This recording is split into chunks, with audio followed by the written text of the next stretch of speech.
हरे कृष्णा। हिंदू पंचांग के अनुसार साल में कुल 12 अमावस्या पड़ती है और हर माह की अमावस्या अपने आप में विशेष होती है। यह दिन विशेष रूप से पितरों के लिए समर्पित होता है और यह दिन पितरों के निमित्त पूजा के लिए पिंडदान, श्राद्ध कर्म आदि के लिए भी बहुत शुभ माना जाता है।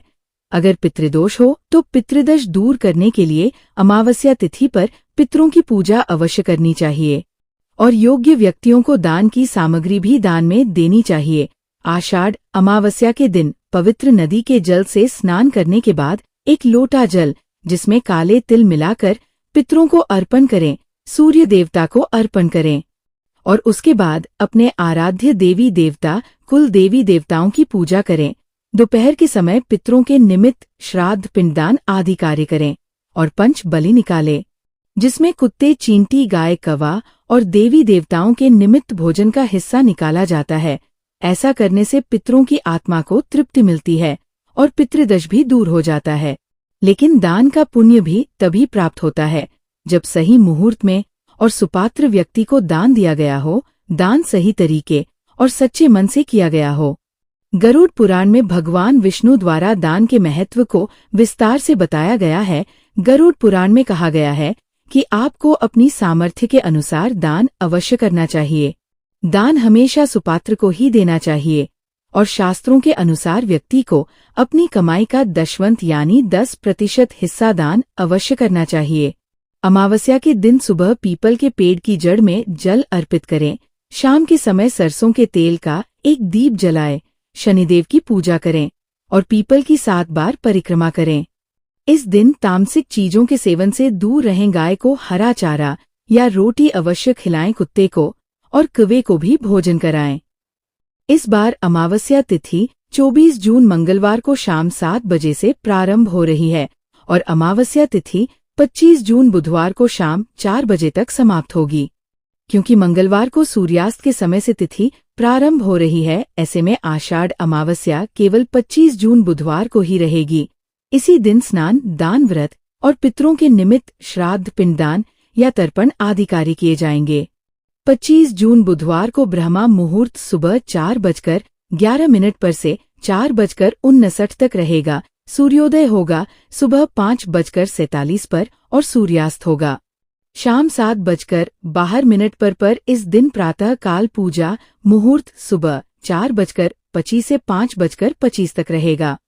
पितृ पूजा या पिंडदान आदि सुबह 11:05 पर से 11:55 पर के बीच में किए जाएंगे, क्योंकि इसके बाद से राहु काल लग रहा है। शाम की पूजा या दीपदान का मुहूर्त रहेगा शाम 7:21 पर से लेकर रात 8:23 पर तक और राहु काल दोपहर 12 बजे से 1:00 पर बजे तक रहेगा। अमावस्या तिथि पर शाम के समय अपने घर के मुख्य द्वार पर तुलसी जी के पौधे में और पीपल या बेल वृक्ष के नीचे दीपदान अवश्य करना चाहिए। ऐसा करने से ग्रह बाधा दूर होती है। अमावस्या तिथि पर अगर पितरों की पूजा करने के बाद पितृ स्तोत्र का पाठ किया जाए तो पितृदोष तो दूर होता ही है, पितरों की कृपा भी प्राप्त होती है। तो अब सुनिए पितृ स्तोत्र का हिंदी अनुवाद। श्री मार्कंडेय पुराण में महात्मा रुचि द्वारा की गई पितरों की ये स्तुति पितृ स्तोत्र कहलाता है। महात्मा रुचि कहते हैं, जो सबके द्वारा पूजित, अमूर्त, अत्यंत तेजस्वी, ध्यानी और दिव्य दृष्टि से संपन्न है, उन पितरों को मैं सदा नमस्कार करता हूँ। जो इंद्र आदि देवताओं, दक्ष, मारीच, सप्तऋषियों तथा दूसरों के भी नेता है, कामना की पूर्ति करने वाले उन पितरों को मैं प्रणाम करता हूँ। जो मनु आदि राजर्षियों, मुनीश्वरों तथा सूर्य और चंद्रमा के भी नायक हैं, उन समस्त पितरों को मैं जल और समुद्र में भी नमस्कार करता हूँ। नक्षत्रों, ग्रहों, वायु, अग्नि, आकाश और देवलोक तथा पृथ्वी के भी जो नायक हैं, उन पितरों को मैं हाथ जोड़कर प्रणाम करता हूँ। जो देवर्षियों के जन्मदाता, समस्त लोकों द्वारा वंदित तथा अक्षय फल के दाता है, उन पितरों को मैं हाथ जोड़कर प्रणाम करता हूँ।